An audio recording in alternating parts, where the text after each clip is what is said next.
Hello, everybody, and welcome to Wednesday Apocryphal Podcast, your one-stop shop for everything Wednesday Apocryphal and podcast. And boy, do we have a show for you today. Today we are covering the Infancy Gospel of Thomas, chapters 10 through 19. Yes. Easy. The end. We're ending it. We are. We're reading out of the complete Gospels edited by Miller/Funk. That would be so much better. But no, instead, this is, it's edited by Robert J. Miller, but the foreword is by Robert Funk. Oh, jeez. Yeah. Who is the editor of the 5 Gospels. Oh. Yeah, well, different work there. That's a little funky. Just a little bit. Yep. Wow. And we are taking off where we last left off. Yeah, so we had Jesus kill a few kids. Yes, he did. And then what else did he do? And then he made some birds. Yes. Oh, and then there was the teacher, right? The thing with the teacher. Yes. No, I forget what he did with the teacher. He embarrassed him. That's for sure. He was, of course, he embarrassed him. Talking shit to him. Mm-hmm. Let's see what else did he do at the end with the teacher? Is there no way to edit this? I just think it's hilarious. Look. Oh, no. Here's this 3-minute span. I don't know. In the distant future. I don't know, man. All right. I don't know how that works. Okay. Sorry. Well, neither do I. I should know. YouTube is not useful for any information. Right. Apparently, yeah. It's giving me a chart that's giving metrics from 558 to 602. Right. Yes. Sure by the way, here with something over time. No. Yeah. Times that have not happened yet here. So it is giving us statistics from the future. I can't change which are not which are showing nothing because hasn't happened yet. Projections are bad, guys. Yes. Either way. So it looks like we are going to have another teacher narrative today. Yes, we are. Another teacher narrative. Yeah, but only after. So, you know how Jesus was kind of a menace in those early years? Yes, a child murderer. Yes. And a menace. Yes. We fixed it. Thank you. Thank you for listening. Oh, it was fixed? Okay, great. Very quick. So, yeah, he was a menace beforehand, and he didn't really help at all, really. I think it was just the one thing, right, with the kid who fell from the roof. I think he just helped with that kid, and that's about it. He wanted to prove that he didn't shove him off, so he brought him back to life after throwing Something like himself. It was a purely self-centered motive. Yeah, entirely. So we get more of that kind of continuing, not so much with murder, but with other things, although we do get a little bit of that too. So very exciting stuff. Really enjoying the Infancy Gospel of Thomas. It's been rad. In fact, one of our creationist friends said he also enjoyed it. He actually watched our reading of it, and he got a kick out of it. Yeah. Well, does he accept it though? That's probably question. Not. But his view is that it was so cartoonish that you can't not laugh at it, which is accurate. It is quite has cartoonish. Child murderer baby Jesus, right? So it's something, all right. I think at the very beginning, I don't think we ever got an age for Jesus, right? Oh, sorry, we did. When he was 5 years old, that was in chapter 2. I thought I was a mischief maker when I was that age, but boy, did he get up to a lot worse. Right? Yeah. You didn't murder any children, so you're not as bad as Jesus. No, never got around to that when I was 5. Sorry. Yeah, but don't worry, he's maturing a little bit. Haven't. So as he turns 6, I think in these future chapters, he does a little less murder. Okay, well, why don't I hop into it then? Yeah, so here you go. So we can start with chapter 10. Okay. Chapter 10. A few days later, a young man was splitting wood in the neighborhood when his axe slipped and cut off the bottom of his foot. Bummer. Okay, I felt Fresh Prince of Bel-Air vibes. Okay, I see where you're getting that from. That's funny. Can you imagine? Okay. What is this situation? You're chopping wood. Yes, he's chopping wood with an axe, right? And then it just comes down. He drops it. Comes down and it cuts off the bottom of your foot. Okay, well, either way, he can't walk. Yeah, probably. He can't walk. He's bleeding out. Is the idea? I'm just wondering how this works mechanically. Sure. It might be a translation issue too. No, I get it. I think I get it. Ruben, look. Yeah. You're getting this chopping motion down. It looked like Chris was about to throw something at us. I'm those using scissors? scissors to cut. Right Okay, now, so he's gonna throw some scissors at us. Is that what you're gonna do? It's like this. You hit the ground, and then the head of the hammer flies off on your leg as it breaks off. That would make a lot of sense. Sure. That's how I feel it works. It's Seems pretty mechanically. reasonable. Yeah, there you go. Yeah. Absolutely. Anyways, he was dying from the loss of blood. The crown rushed there. The crown rushed there in an uproar, and the boy Jesus ran up. Maybe it's a typo. It's supposed The crowd. to be the crowd. Yeah. Yeah, definitely. He forced his way through the crowd and grabbed hold of the young man's wounded foot. It was instantly healed. So that has a lot of. Do you remember in the Gospels when there was that woman who was sick that ran up and just grabbed Jesus and she was just instantly healed? Yes. Like he didn't actually do anything. Yeah. Yeah, this has that kind of energy. It stole his magic powers. Well, I guess this was willing. But anyways, he said to the youth, "Get up now, split your wood, and remember me." So the episode perhaps echoes the saying preserved in the Gospel of Thomas 77, "Split a piece of wood, I am there." Oh, okay. That would actually make a lot of sense. Maybe you don't remember It's this. so literalist. Maybe you don't In remember this this one but case. Sorry. no, there was oh God, what was the name of what was that section? There was a metaphor about this axe. I think it was this axe that came out of the water, right? That was in oh my God, that was in was that in First Kings? It was part of the Elisha thing. The kind of Lady of the Lake type thing. Hold up. I don't think it actually has any connection to this. Probably not. No, surely not. But yeah, that was the only other time I remember, like specifically, axe head type stuff. Mm-hmm. It's like windmills. They've been made everywhere, independently evolved. Every place. Yeah, Never. from what I remember, it doesn't share like any similarities to that story at all.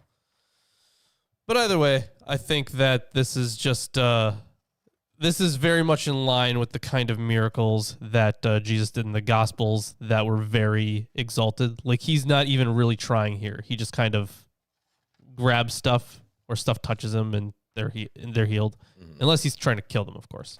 In which case, it's not healed. They die. Which we do get. How far along has Courtney gotten? Oh, you know what? So they left a comment recently, and it actually kind of blew my mind. So props to Courtney for this. This is actually kind of crazy. So few episodes ago, episode 23 of the Apocryphal podcast of this show, and episode 137. Oh. Yeah. And here is a tally after episode 136. That makes 148 hours, 25 minutes, 59 seconds I've listened to ass. That blew my fucking mind. I'm glad to hear it. I always knew we'd have a cool super fan one day. Enjoy our content, that's it, yeah. I'm sure. Yeah. Someone out there must enjoy listening to us. Yeah, right. Glad maybe you learned something along the way. Maybe. Yeah. Probably not, but it does get better as time goes on. Even like during that time. Wait, what part of the Bible is that? 147 or whatever they're on right now. Psalms. It's in the middle of Psalms. Yeah. Oh, or almost just starting to get good. Right. Yeah. Okay. Stuff got pretty good after Psalms. Yeah. Because we started getting like better commentaries. Should start enjoying it soon. Yeah.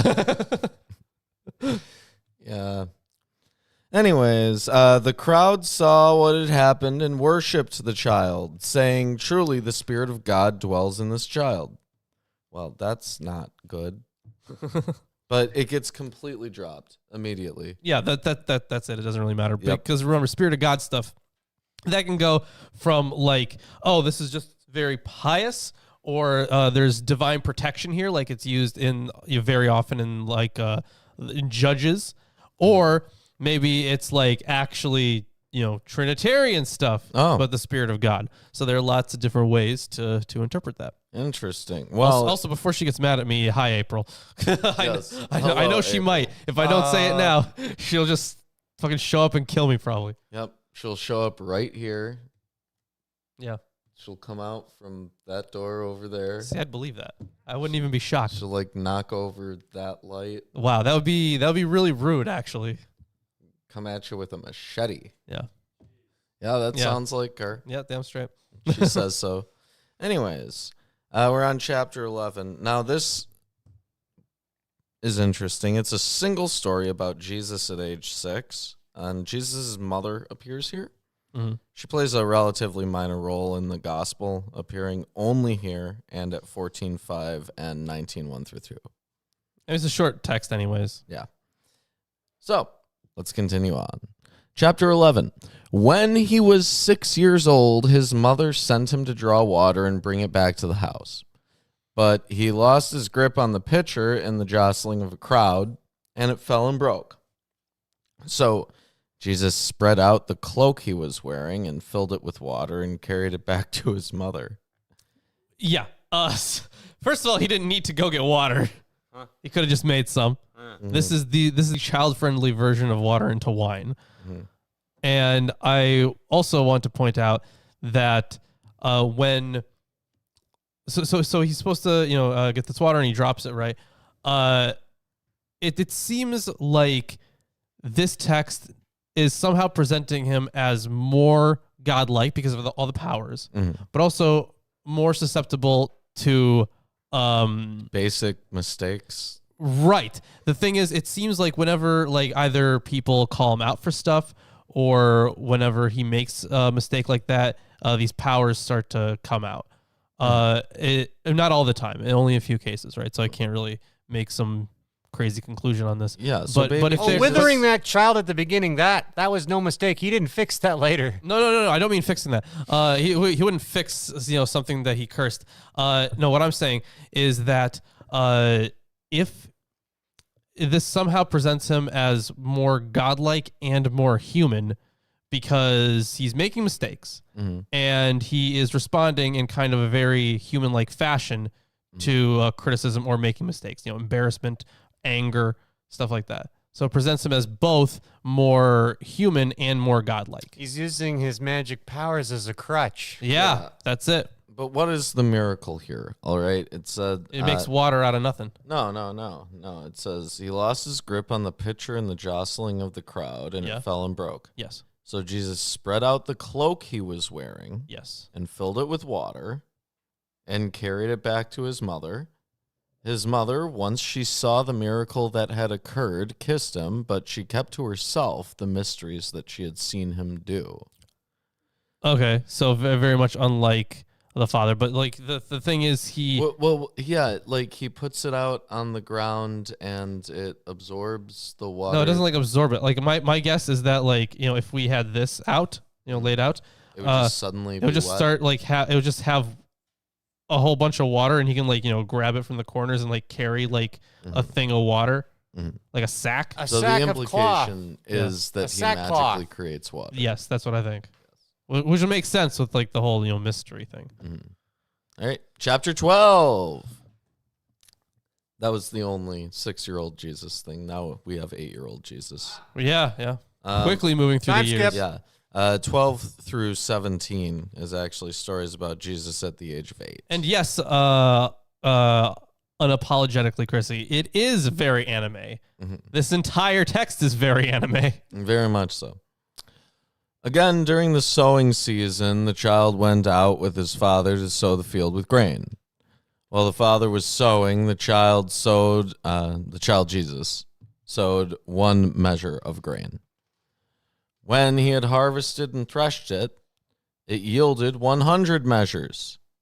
Then he summoned all the poor in the village to the threshing floor and gave them grain. Joseph carried back what was left of the grain. Jesus was 8 years old when he did this miracle. So in this one, it's very, very obviously a reference to the feeding miracles that we get in the Gospels. But again, a child-friendly version. This is something a kid could do. Instead of how much did he fed 5,000, right? In those texts. But in this one, he can feed what? I mean, he got 100, what was it described as?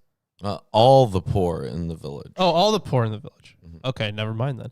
Yes. But yeah, with that's right. those 4 poor people, all 4 of them. Yeah, that's exactly what was said. Yes, but for like a year, man, they didn't even say that. But either way, it's the same type of miracle.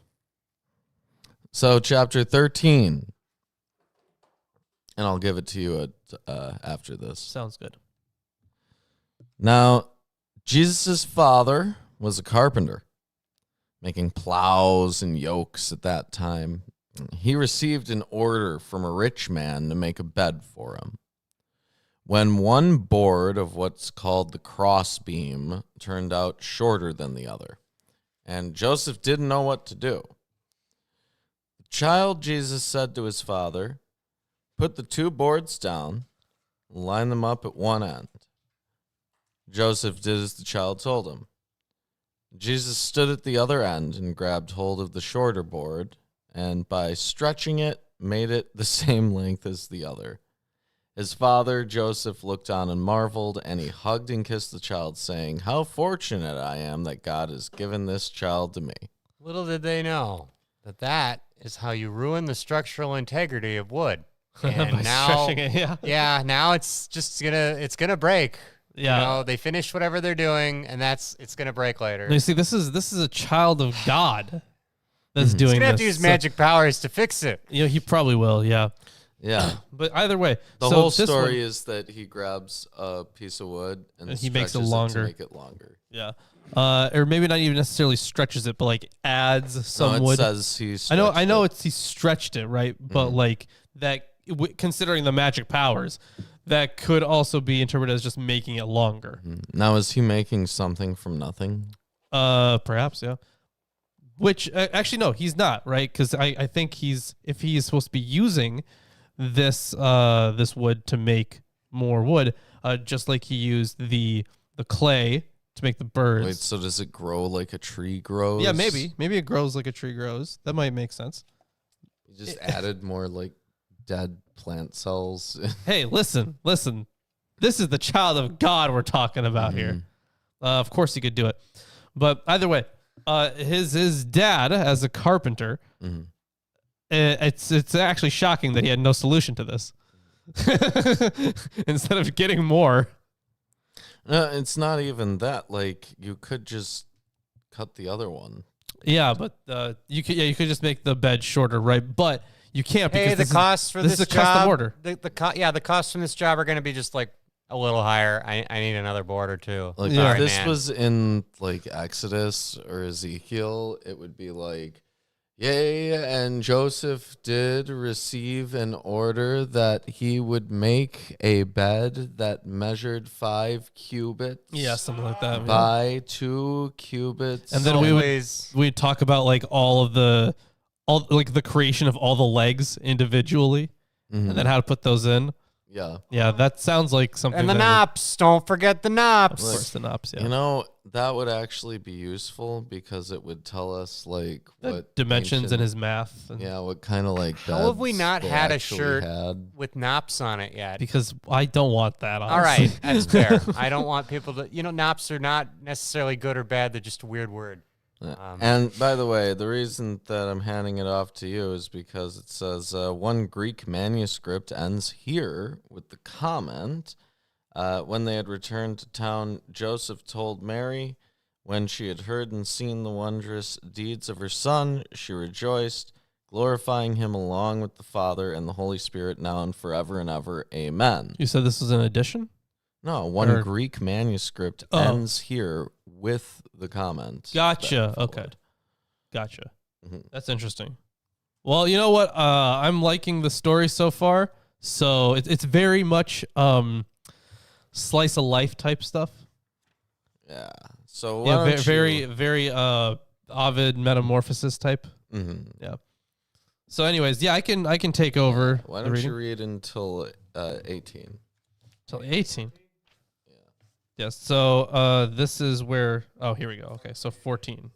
Yes. Hey, if you're all enjoying the stream today, then thanks. Then thank you for enjoying the stream. We won't ask you to do anything. There's but nothing it would be really nice of you if you were to like and comment and subscribe and share it with your friends and family and neighbors. Thank you, Midwest man. This is how we talk in Milwaukee.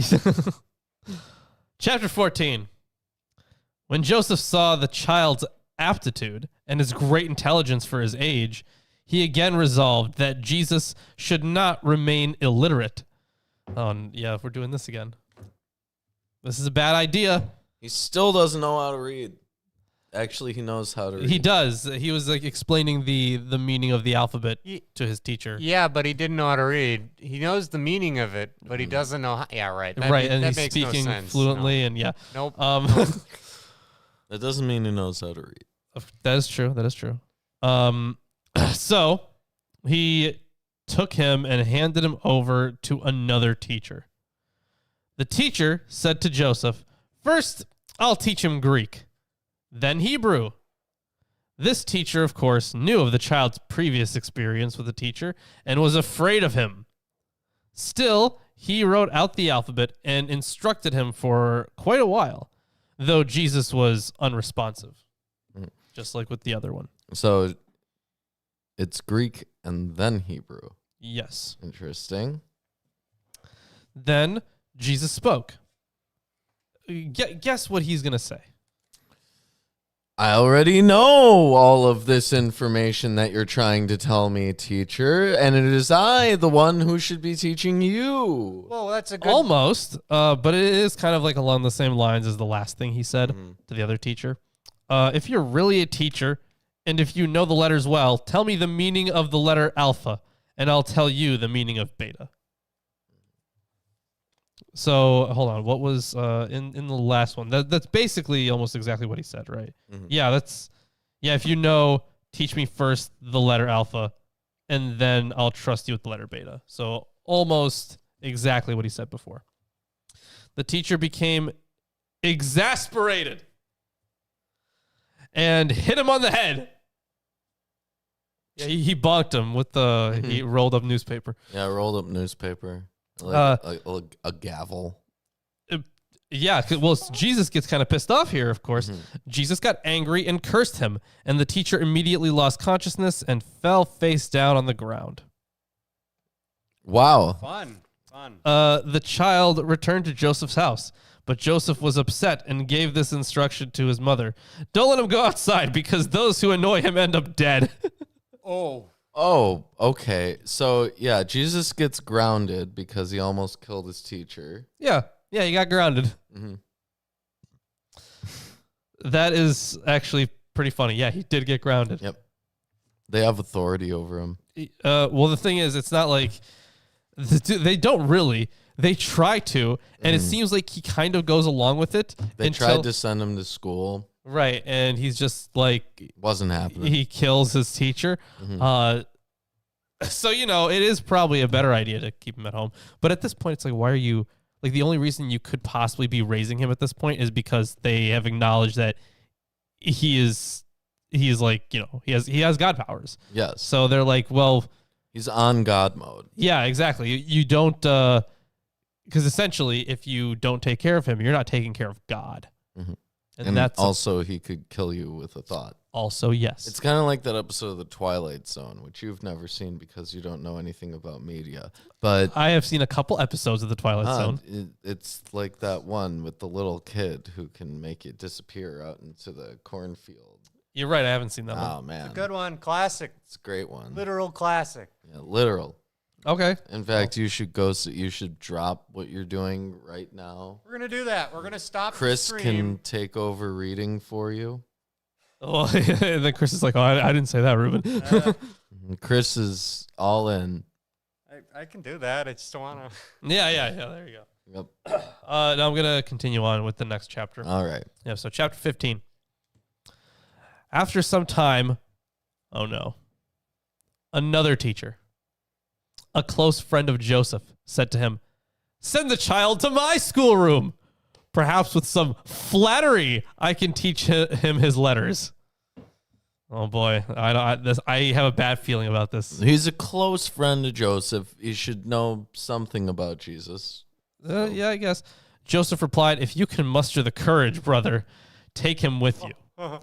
And so he took him along with him, with much fear and trepidation. But the child was happy to go. Mm-hmm. Okay. Because he could die. Sure, yeah. You'd be afraid too. Listen, if there was just some kid who was killing people with their mind, yes, I would. I'd be like, I am probably going to die here. Yeah, you'd be like, I don't really want anything to do with whatever is happening. Yeah, I'll just leave. Yeah. See you later, Joe. So Jesus strode boldly into the schoolroom and found a book lying on the desk. He took the book, but did not read the letters in it. Rather, he opened his mouth and spoke by the power of the Holy Spirit and taught the law to those standing there. Mm-hmm. So, this was in a schoolroom, so probably other teachers or other children, but probably a teacher and some children. Sure, yeah. So if he is reading from a law book without reading it, that means he's got some, there's just the knowledge of the law without needing to read the law. Mm-hmm. It's written on his heart. Yeah, written on his heart. There you go. A large crowd gathered and stood listening to him, and they marveled at the maturity of his teaching and his readiness of speech, a mere child able to say such things. When Joseph heard about this, he feared the worst and ran to the schoolroom. Wow, this word spread fast. Yeah, it did. Imagining that this teacher was having trouble with Jesus. But the teacher said to Joseph, "Brother, please know that I accepted this child as a student, but already he's full of grace and wisdom. So I'm asking you, brother, to take him back home." So was the possibility here for why the other teachers failed? Was it because they didn't have a copy of the law in their schoolrooms? Maybe, or it could be that this guy went in with the intention of flattering Jesus. Right, yeah, that is. The others wanted to scold him. Right, yeah. When the child heard this, he immediately smiled at him and said, "Because you have spoken and testified rightly, that other teacher who was struck down will be healed." And right away he was. What a nice guy. Joseph took his child and went home. So, yeah, he brought that teacher back to life. Because you spoke rightly. Because someone else spoke rightly. Mm-hmm. So there could be some... Like there's no semblance of fairness here. It's just happening. There could be some implication here of the way in which people are redeemed or saved. Like saved through the actions of someone else. Mm-hmm. So maybe there's that kind of theology going on in the background here. It could be something like that. Or it could be that it's just the random whims of Jesus. Yeah, and how he's insane. Yeah. Sorry. So next chapter. Chapter 16. Chapter 16. Joseph sent his son James to tie up some wood and carry it back to the house. And the child Jesus followed. While James was gathering the firewood, a viper bit his hand. There's already quite a Not good. Yeah. And as he lay sprawled out on the ground dying, Jesus came and blew on the bite.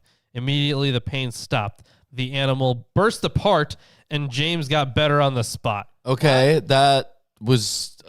What? Okay. That escalated quickly. Yeah, it did. So he blows on the wound. The guy's no longer poisoned, and he's just fine. But the viper that bit him explodes. So for another split serpent, see the Acts of Thomas 33, which it's not a split serpent. That's an exploding. Well, it blew serpent. up, right? But that's still something. I feel like this was actually a fairly common thing in the ancient world, where if the thing that harmed you in some way, like if it was a snake, or if it was just something that gave you a disease or something, right? Yeah. If you killed that, then the disease would go away. I know that was a pretty common belief. Mm-hmm. But at the same time, you have references to his brother James, obviously. Mm-hmm. We have a few references of that. But there's also, it looks like if you want, you can check Acts 28, 1-6. Acts 28, 1-6. Yeah, it does have like little parallels at the bottom. So this might have some similarities here. But either way, he blew on it, right? So that might also account for the remember Jesus' healing spit? Mm-hmm. Oh yeah. So maybe this blowing on it, I don't know if that would like go along with that spitting thing being healing, but either way, that was one way to do it. Okay, when Paul had gathered a bundle of sticks and laid them on a fire, a viper came out because of the heat and fastened onto his hand. So when the natives saw the creature hanging from his hand, they said to one another, "No doubt this man's a murderer, whom, though he has escaped the sea, yet justice does not allow to live." But he shook off the creature into the fire and suffered no harm. However, they were expecting that he should swell up or suddenly fall down dead. After they had looked for a long time and saw no harm came to him, they changed their minds and said that he was a god. Oh, yeah, this is okay. So this is direct kind of taking over that story, using it for Jesus. Yes. But also, yes, Guitar Dog, magic spit. So I forget in which book it was, but Jesus basically rubs his spit into a dude's eye. Yes. Yeah, and that's a gospel story. Yeah. And that has healing powers. So I it's probably not related to that because the Acts story is way closer to really? That. Yeah. But either way. Probably not, huh? Next chapter. Yes. That was a very short one, yeah. So we're on to chapter 17.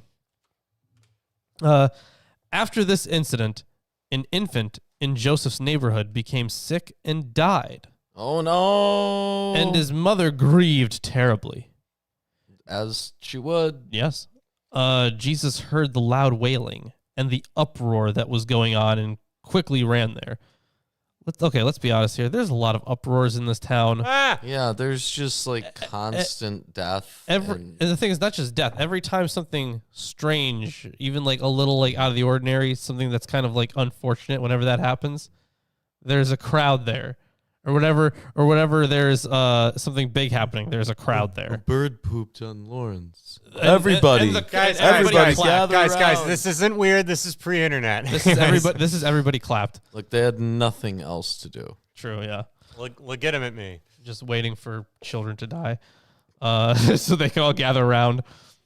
There was no TV or anything. Yeah. You know, the biggest problem was that there was no Milwaukee atheists on YouTube. That is the biggest problem, yeah. Mm-hmm. Man, everything sucked for those guys 2,000 years ago. Yeah. They had no idea what they were missing out. You guys are so privileged. You're lucky. You're very lucky to be here. I'm going to continue on. When he found the child dead, he touched its chest and said, "I say to you, infant, don't die, but live and be with your mother." Okay. And immediately the infant looked up and laughed. Jesus then said to the woman, "Take it, give it your breast, and remember me." Another one of these, like, I perform a miracle for you, remember me. Mm-hmm. And I'm also putting my money on, at the end of this little narrative, they worship him as a god. I bet. What? The crowd of onlookers marveled at this. Truly, this child was a god or a heavenly messenger of God. Whatever he says instantly happens. But Jesus left and went on playing with the other children. So obviously they're identifying Jesus with a god here, which they, would be sacrilegious, obviously. The thing is, this whole like raising from the dead thing, that we get that with Lazarus. We get that with there was another. I think there was a child, right, that he also helped. Yeah, I think so. And then if you go back to the, I think it was Elijah. Not Elijah, but Elisha. Elisha, was it? Okay, yeah. But either way, yeah, he helped a child as well there. Mm-hmm.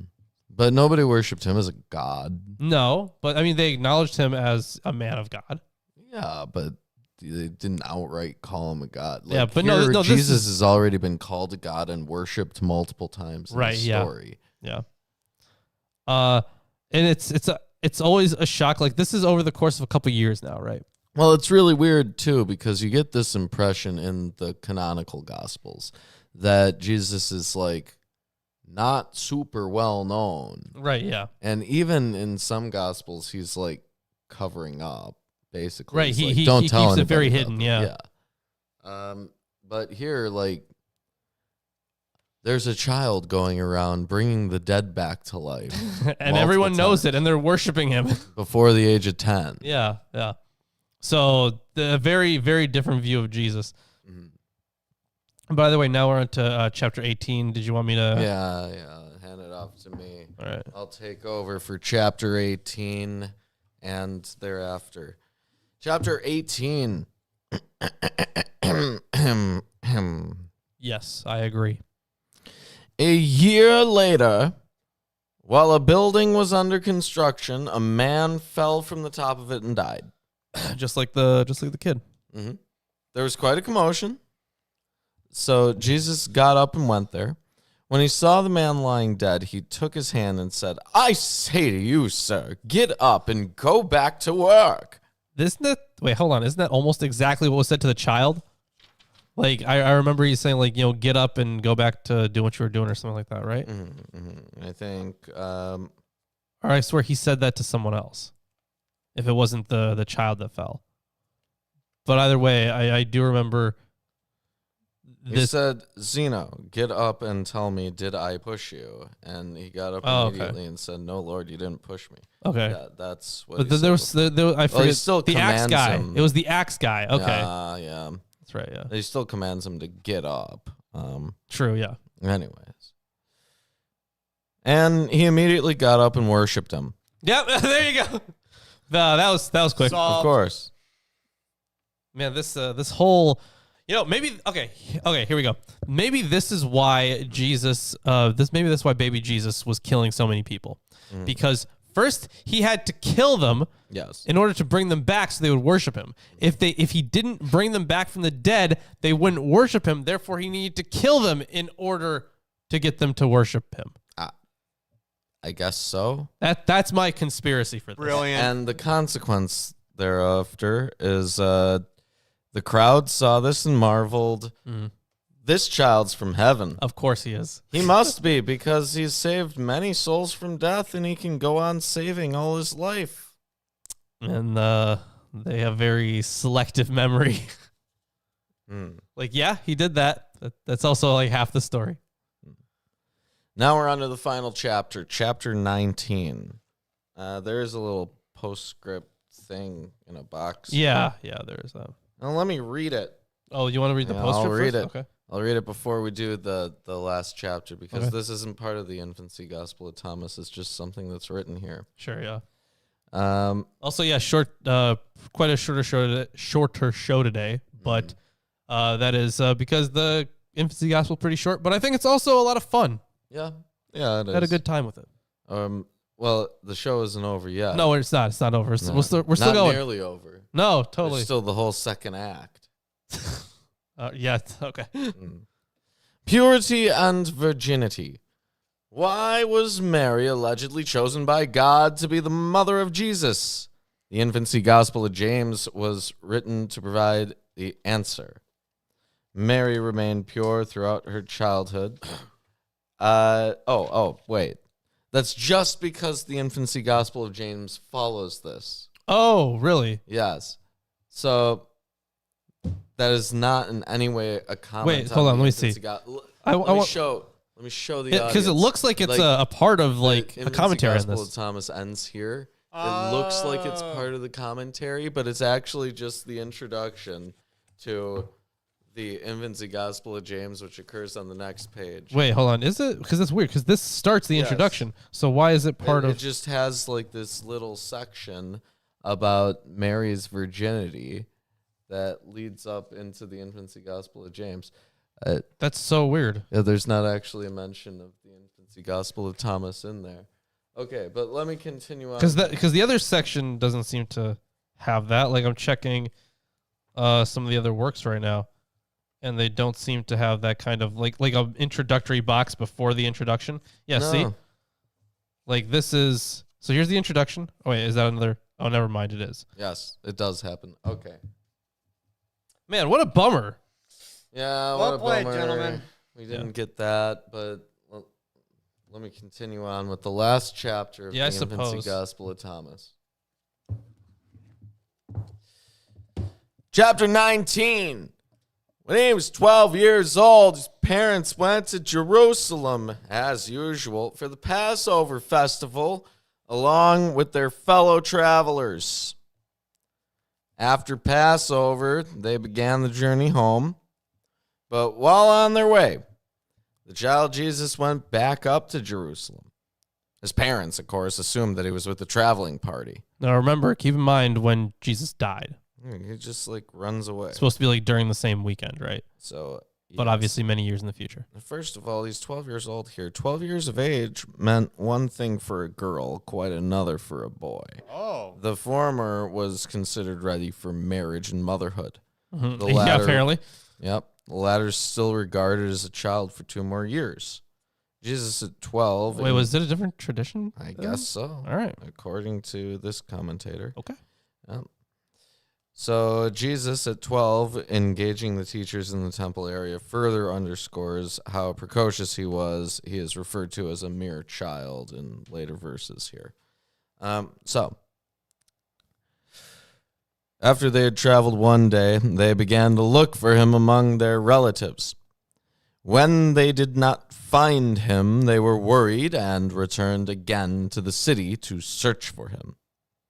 After 3 days, they found him in the temple area, sitting among the teachers, listening to the law and asking them questions. That's very much a thing that you actually do on Passover, too. So, all the time. All eyes were on him, and everyone was astounded that he, a mere child, could interrogate the elders and teachers of the people and explain the main points of the law and the parables of the prophets. Yeah, see, this is the whole, Jesus as a guy that was here specifically for, telling everyone that they have been interpreting everything wrong, and here's the right way to do it. Mm-hmm. His mother Mary came up to him and said, "Child, why have you done this to us? Don't you see we've been worried sick looking for you?" "Why were you looking for me?" Jesus said to them. "Don't you know that I have to be in my Father's house?" Oh. Oof. See, here's I remember there, I forget the wording that was actually used in this translation, but when they said before that Joseph is his father, Jesus' father, but yes. I think they also used the phrase about they said his mother, or in his mother's house or something like that. Instead of saying Joseph's the relationship thing is kind of weird, right? Because it was from the perspective of Joseph, but that might have just been a translation issue. It just says Joseph, Jesus' father, in chapter 2. Yeah, it does that, yeah. But I mean, in the sections. I'm looking for where it might have mentioned his mother's house. Yeah, maybe it was just a translation I was looking at earlier today. Maybe. Yeah. Anyways. But in either case, so it was already described as Joseph being his father. Then the scholars and the Pharisees said, "Are you the mother of this child?" She said, "I am." I am. Look at that. Mm-hmm. And they said to her, "You, more than any woman, are to be congratulated, for God has blessed the fruit of your womb. For we've never seen nor heard such glory and such virtue and wisdom." Yeah, this is the whole. Actually, now it actually makes sense with the purity thing that you were reading before, even if it said Gospel of James. Yes. Because this was very early in tradition. They had to be like, well, how could Jesus come from a human, right? So Which is why you get the Immaculate Conception of Mary.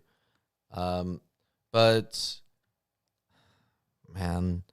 They basically say the best woman ever is a woman who gives birth to a great essentially boy. Yeah. Well, it's to God specifically. Mm-hmm.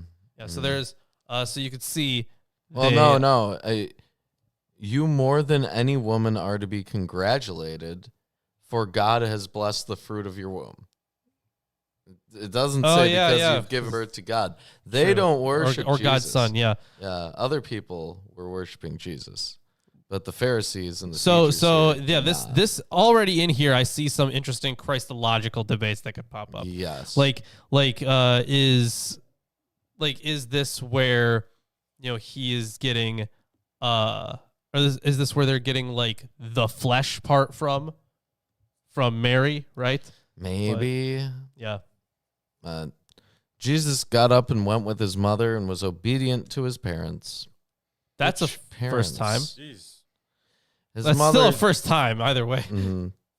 His mother took careful note of all that had happened, and Jesus continued to excel in learning and gain respect. To him be glory forever and ever. Amen. That's the end. Yeah, and you're right. It does sound like the preaching on the Mount of Olives. Yeah. So, the Infancy Gospel of Thomas. What did you think of it? Well, as April already pointed out, but it is pretty sexist. It is. To be like, just for reproducing. That was unfortunately common back then. So, yes, the story of the Infancy Gospel of Thomas is interesting. It gets you like child murderer Jesus and like smarter than his teachers Jesus. I mean, they're all like stories of him as a little kid. The chapters are very short. They are, yeah. Yeah, the miracle narratives are not always the most miraculous. Right, yeah. But I think that he curses people, he creates water, he multiplies food. Yeah, I think that the fact that a lot of them are like, bringing people back to life is pretty big. Yeah, it's the resurrection stuff. Obviously, they're associating him with a resurrection narrative. Sure, yeah, and that's why you also have the whole teaching on Passover weekend, basically, but or whatever. It's almost like, oh yeah, there was a story where Jesus did this once. It sounds it's all very, of the stories here are like very sparse. Yeah, it's very slice of life. Yeah. It's very short, too. Right. Like, each individual story, you have, like, almost no details. It's like, oh, they went out, cut grain, and then there was a bunch more grain, and then they fed the poor, and that was it. Like, that's the most we get. Yeah, so the writer kind of sucks. Mm-hmm. Well, but perhaps they are compiling various traditions about Jesus. Maybe. I think it's more that it's like some general set of small short stories that you could like elevator pitches. Yeah, okay, that works. Yeah. But it's not like the most compelling narrative. It doesn't really set up Jesus because it's like he's very different than he is in the Gospels. Oh yeah, absolutely. And he's a psychopath. Yeah. But with that being said, yeah, I think let's see. I think our reading was better than Carrier's. Oh, absolutely, 100%, and more informative as well. True. Definitively, because it was informative. Right. Yeah, it wasn't not just a joke. Yeah, not just a funny story. It was still a funny story though. There's let's see. After this, we could do the Infancy Gospel of James. We could. Yeah, that's the next Infancy Gospel. We have other options, but I think James would probably be the best one, and it is a little longer, so gonna be in it for maybe a few weeks. But you still haven't found Pistis Sophia. Nope. This is gonna be like when we read Enoch, and then we were like, "Hey, we could read Second Enoch." Right? Yeah. Hey, we could read Fourth Maccabees, and Third Maccabees, even. We could read the Ethiopian Maccabees. We could. That is true. We could read GPTV. Listen, this pitch that you've been doing today about this. Okay, here's my pitch, guys. We feed AI the Bible untranslated. Eric wanted for 11 months. That's huge. Very good. Thank you. Okay, we feed the AI All of our stuff. Not our stuff. Yes, our stuff. We feed it like a bunch of biblical commentaries, and we give it the manuscripts to translate from, and we make an AI translation and commentary on the Bible. Yes, It'll be the GPTV. I don't trust that. But Ruben loves that idea. It'll be wonderful. Sounds funny. And scholars and translators will really enjoy it, I'm sure. You know who's gonna, take it for way more than it's worth? Who? A whole bunch of people who don't understand any of it. A year and a half already. She's a year and a half. Thank you, April. Also, I did want to silver calf. Yeah, silver calf. Isn't it going to be a silver calf for a while, or is that the silver calf? I don't know. No, it looks like she's had it Here's before. Here's the symbols again. Yeah, there they are. Aren't those great? So one of these days, coming up, the golden calf, the super golden calf, and then the Enoch. Yeah, calf. the ascended calf. Yeah, the Metatron calf. There is. Let's see. I did want to read this comment from April. We should have made a red one.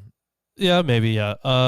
So we can always make another one, Lawrence. Next one, our 3-year long one. Oh, yeah, if you remember for 3 years. I don't know if I can add more, but we'll see. I'm sure we could. Yeah, I think you can. Like color shift one of the. Yep, I know a couple good apps that would color shift that one to like a red black. That would be really dope looking. The last one is red black. Okay. When do you think that? It needs to be mainly red. I'm sticking with what we have so far. Red, but heifer. Yeah, I need to see if we even have more slots available is the thing, because they have a limit for slots. But either way, what's the meaning of alpha? I need to know so I can move on and master beta. Nice. Oh. Very good. Very good. Yeah. So that is, I think, that's all of the stuff we have for today. Although luckily, before we head out, I am done with the semester. Yes, it's about time. Right. So you can finally do stuff. For now, yeah. Until next semester. But here's what I've been working on. Right now, I have kind of been working on a kind of small commentary on Ruth, because we're going to be starting that on Blasphemous Bible. Okay. There's a lot of when we were in Ruth on this show, I think you actually missed that episode. It was the one of like 3 episodes that I missed. Right, yeah. When we didn't have that much commentary at the time, but reading through some of the commentaries now, it's actually crazy how much cool stuff there is about Ruth. And there's a lot cool about Ruth. There's a lot cool about Esther. Yeah, especially Esther. Esther was definitely a lot of fun. But we had a really good commentary for Esther. We did. We had Thomasino's. So I've been working on that. So I'm actually going to have stuff prepared. Also going to have some stuff prepared for... Any lectures coming soon? No, not right now. You could give a lecture right now. Yeah, but on what? I don't have anything prepared. Okay, well, that's fine. I could rant for you for as long as you'd like, really, about any particular topic. Yeah, but that's the problem. We don't really want that. Give a lecture on the Bible, starting from Genesis. Wow. Thanks for joining us today. When Jordan Peterson did his Bible lectures. I don't want to think about it. You can be Jordan Peterson. Wow. Doing his Bible lectures. That was awful. That hurt me on so many different levels. It will be you. So, hey, everybody, click all the links. Yeah. We got shirts. We got Patreon. You could win shirts. You could. And there's shirts. Yeah, true. You could either get a shirt or win a shirt. Or you could get books when we publish them. You could also, You could get the one book that Lawrence has already written. According to your evidence, unicorns exist, which is immortalized on the internet. It has been in multiple lists of sorts at various points. I think there's at least one that lists it in the top 10,000 atheist books. No, no, I don't think so. Yeah, well, that's a gimme, Lawrence. How many things come out a year? And no, still no. Either way, no. All right, we have let's see what else. Wish list. Yep. And then all the other stuff, which we have links for. You can join us on Discord. Yeah, especially the Discord, which for some reason, Nightbot's still not working. Super dead. Yeah, Nightbot is useless. Yeah, Nightbot stopped being. Don't even try, April. Yeah, we still have the link though. Nightbot is in a existential loop playing the MASH intro. Out of all of them, yeah. Yep. Either way, thanks for joining us. We'll see you on Wednesday. On Wednesday. That's when we will